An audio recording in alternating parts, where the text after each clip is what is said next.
Okay, hello. Welcome to today. What we're looking at, which is the 22nd comprehension in the life-changing tuition workbook, English workbook. That is, of course. Couple of things to preface this by is that simply this is a more complex comprehension. The further on you get through the comprehensions in this book, the more complex they become. You will notice that we've normally had about 14 questions, I think. This one has 19. So not only is it longer, more time consuming, perhaps more thought required, more thought devoted to it. Some of the questions are more complex themselves. They are more about inference. They're more interpretive. You have to have a good knowledge of the text. You have to be able to think about how people were feeling, or what things are implied, suggested, or what you can infer, what you can deduce from the text, what you can figure out by the tone, by the way the characters act, things like this. We're moving away now from the search and locate questions where it's what was this, what was said about this, and then you find it, and then the exact words are there, and then you find the exact words in the answer, and then you circle it.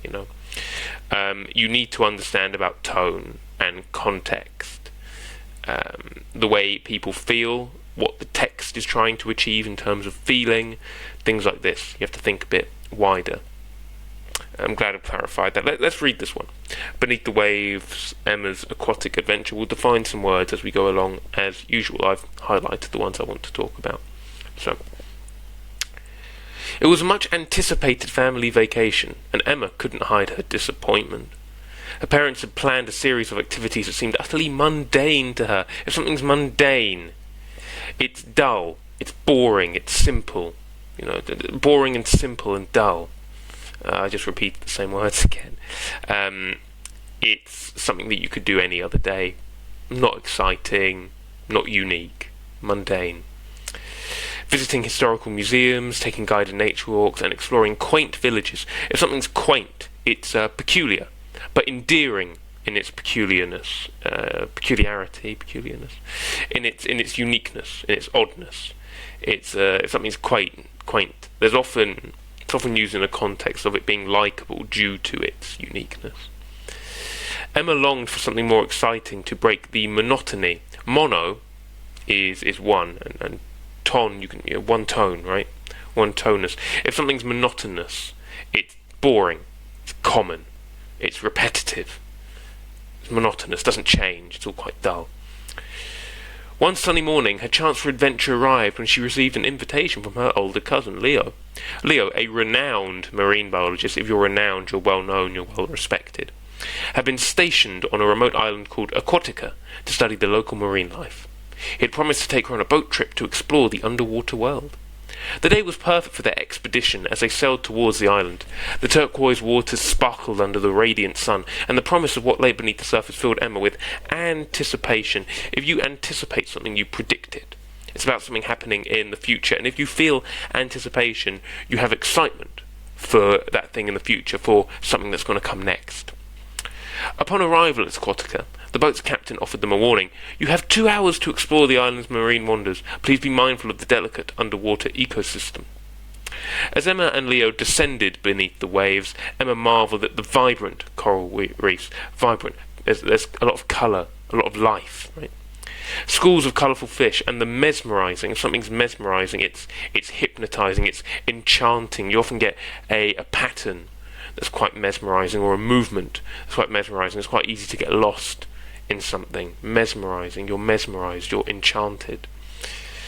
The mesmerising dance of sea anemones. She had never seen anything so beautiful, and her boredom from earlier evaporated.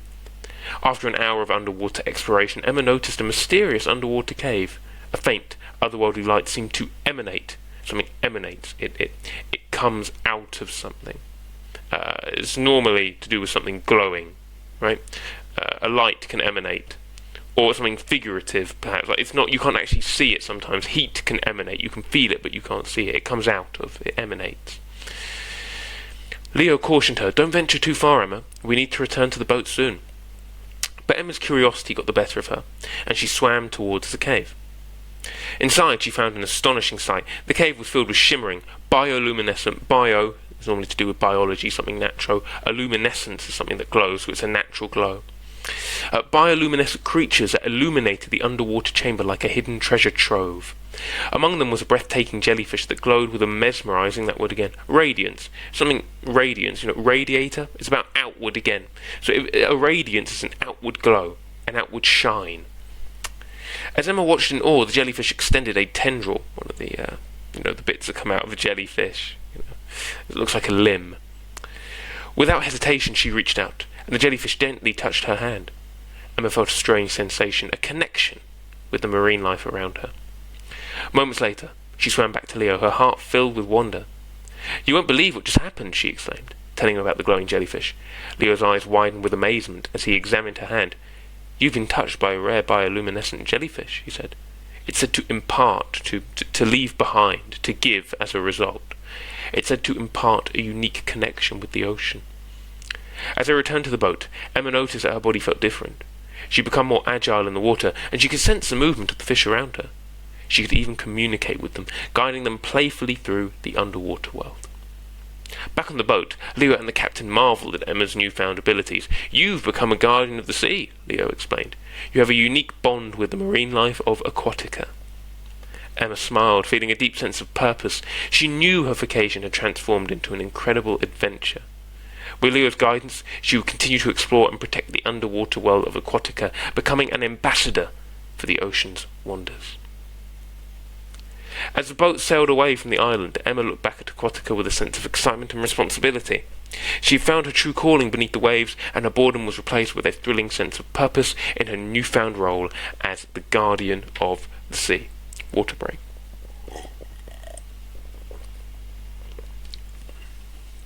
So, we've defined some words there. Let's look at the questions. What image of Emma is the author trying to convey to the reader in the first paragraph? Notice you've got 5 options here as well. Different with this comprehension again. So, trying to convey to the reader in the first paragraph, just the first paragraph, doesn't mention anything else, just the first. So we're looking at I didn't highlight this one. Nothing more than this. Nothing more. It was a much anticipated family vacation. Emma couldn't hide her disappointment. Activities are mundane. She doesn't like the museums or the nature walks or the villages. It's monotonous, is how she finds it. So what is she? She is a bored and disappointed vacationer. That's all that first paragraph suggests. Her boredom has to be C for number 1. Number 2, how does Emma feel when she first enters a mysterious underwater cave? See, another thing about this comprehension is it's jumping about. We talk about comprehension geography. When you get questions that aren't chronological, that don't go in order of the way it's written, having a good comprehension geography will help you to know where you're jumping to as the questions change between paragraphs. So remind ourselves of question 2. How does she feel when she enters the mysterious underwater cave? So, when does she enter it? So Emma's curiosity got the better. She swam towards the cave. She found an astonishing sight, right? So all the lights. It's a breathtaking jellyfish, right? So, what is she? She is, well, I would say, she's definitely not indifferent, she's definitely not anxious, and she's definitely not bored. It's got to be A or B. Let's have a look again.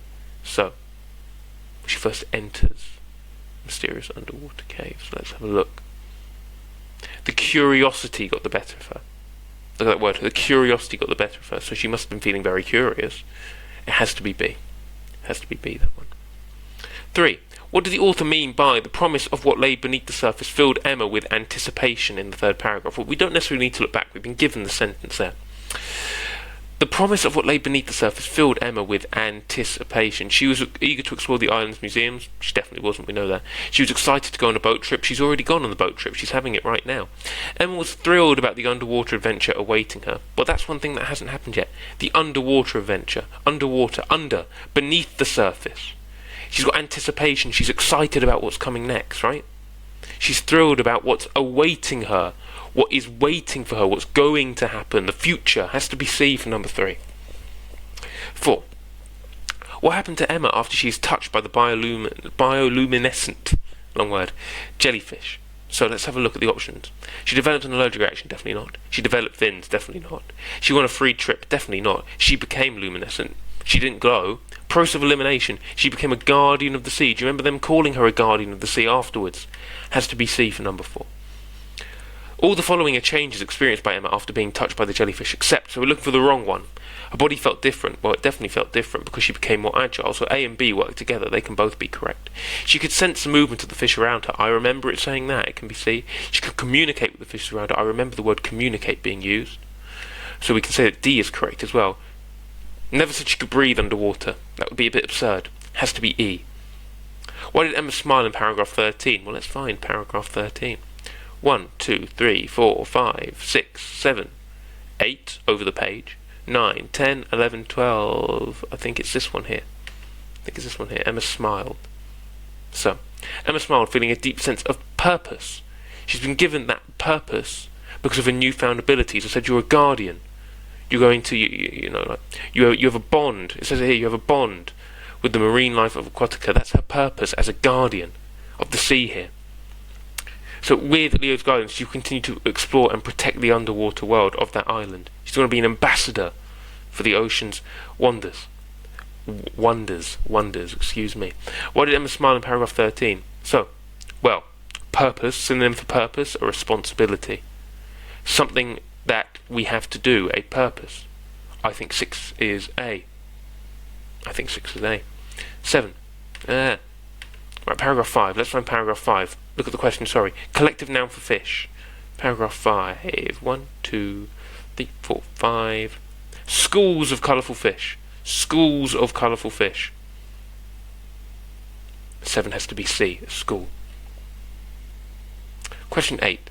Which of the following statements about the story is true? So the whole thing. Take the whole thing. Think about it here. So, Emma was thrilled with the daily activities. Definitely not. She found them mundane. Can't be A. B. The island of Aquatica is in the middle of a bustling city. No, it's not. It's an island. There is no city surrounding it. It's just water. It's an island. C. In the story, Emma's cousin Leo is a physicist. Definitely not. He's a marine biologist. D. The captain was interested in Emma's newfound abilities. Or E. The island of Aquatica is well known and frequently visited by tourists. Well, one thing we can definitely confirm is that the captain was interested in Emma's newfound abilities. You remember that? Where does the captain get mentioned? So,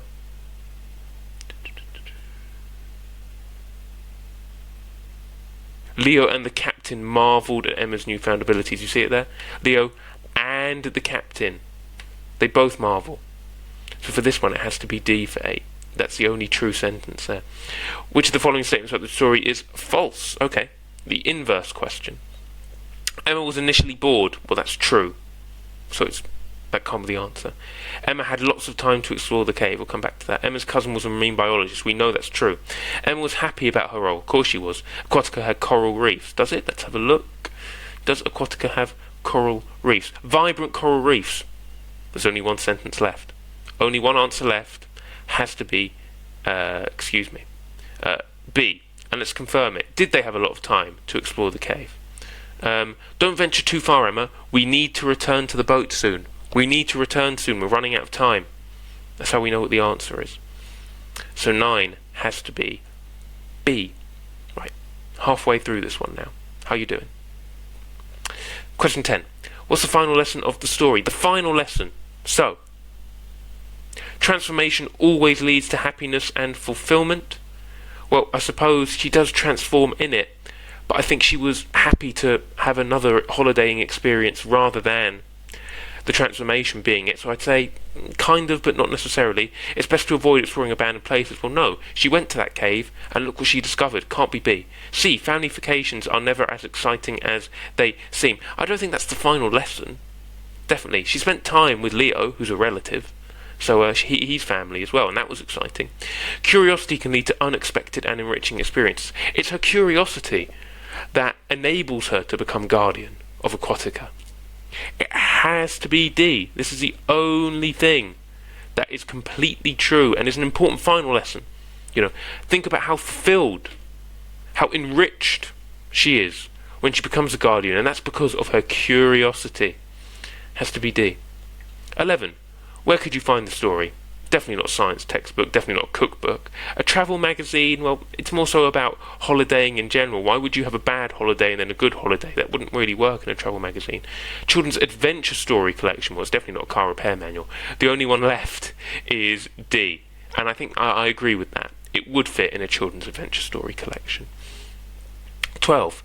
Which of the following sentences would you most expect to find in paragraph 3? Well, what does paragraph 3 talk about first? Let's go up here. 1, 2, 3. The day was perfect for their expedition. Okay, for the travelling, the day was perfect. The turquoise waters sparkled under the radiant sun.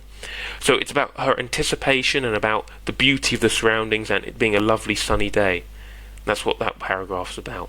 So, it's about the weather, about her anticipation. Question 12. The rippling waves glistened underneath the blazing sun. Well, that could definitely work. Scuttling near the shore, we're not near the shore. We're not talking about Leo and his awards. We're not talking about the tedious hikes or anything anymore. We're not talking about that. We're talking about the excitement she's having now with Leo. The sky was abundant with clouds of grey and white. Well, that sounds a bit more overcast, not as sunny, so that doesn't really fit. A definitely fits. 12 has to be A. 13. Which of these quotes from the passage best summarises Emma's adventure? So, it was a much anticipated family vacation. Well, that's at the start, and then it goes on to be a disappointed one, so can't be A. Emma longed for something more exciting to break the monotony. That doesn't describe her adventure, that describes the first holiday. C. Her boredom was replaced with a thrilling sense of purpose in her newfound role as a guardian of the sea. To me, that strikes me as an excellent summary. I'm saying 13 has to be C. Has to be C. That's the best summarising sentence there, definitely. That it explains what comes from the adventure, the effects of it. Has to be C. 14. Which description could best be used to describe how Leo feels after Emma has been touched by the jellyfish, based off the information in the passage? Well, let's have a look. So she swims back to Leo. You won't believe what just happened. So Leo gets told, widened. His eyes widened. He's amazed, right? It's a rare jellyfish. It's a unique connection, right? He's thrilled, he's marvelling, he's excited, he's curious. So let's have a look. He's ignorant and confused. He's definitely not confused. He's not concerned. He's not doubtful, definitely. He's like, no, you didn't. I don't believe you. Astonished and excited. That's the one that definitely fits the most, isn't it? D works. So 15. What is the narrative voice of the author of the passage? The narrative voice, let's highlight that for you. That's a really good term. Really good term. Narrative voice is the narrator speaking. It's the tone. It's the tone. Are they happy? Are they sad? Are they scared? Are they excited? Are they hopeful?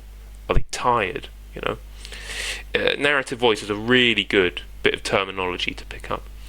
First person, we know what first person is. First person is I did this. Me. It's not like that. It's not Emma going, I did this, I did that.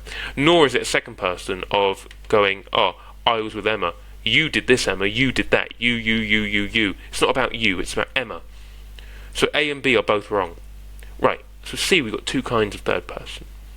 So, is it omniscient or focalized? Well, focalized, we get here. We get this rarer. This is a more rare kind of narrator, focalized third person, which is where they have access to just the thoughts of one character. So they don't really know what anyone else is thinking. They see everything. It's still pronouns of them, he, she, it, Emma, Leo. But we only know what Emma's thinking. If we only knew what Emma was thinking, how come we know that she's, feeling a lot of anticipation, but we also know that Leo, we've only just answered it up here, feels astonished and excited? That means we have access to more than one thing. Maybe we have access to everything. An omniscient narrator, if you are omniscient, you can see all things, right? You see all things if you're omniscient. You're all-knowing, you're all-seeing. That's the kind of narrator we're dealing with. This is the most common kind of narrative voice, third-person omniscient narrator. A narrator that can see everything and knows everything, knows what everyone's thinking, sees everything that they do. So 15 has to be C. 16. Question about some words used in this comprehension now. What is the meaning of the word marvelled in the 5th paragraph? So remember, it's the captain and Leo, they marvelled at it. We know that Leo is astonished and excited by it all, right? So, out of all of these, felt amazed. Has to be the only valid option. There has to be C for 16. What is a synonym for the word emanate? So remember, we spoke about something coming out. It's coming out. To conceal is to hide. To divide is to split, right? To constrict is to kind of like snakes constrict. They get tight. E is to merge. It's to come into something, to come together, to merge, to combine. Emit starts with EM. Emanate starts with EM. Talking about outward motion. 17 has to be A. 18, what part of speech is the word sunny in the second paragraph?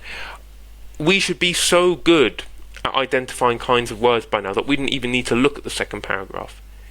Something is sunny. The day is sunny. The day is being described. Sunny is always going to be an adjective. 18 has to be B.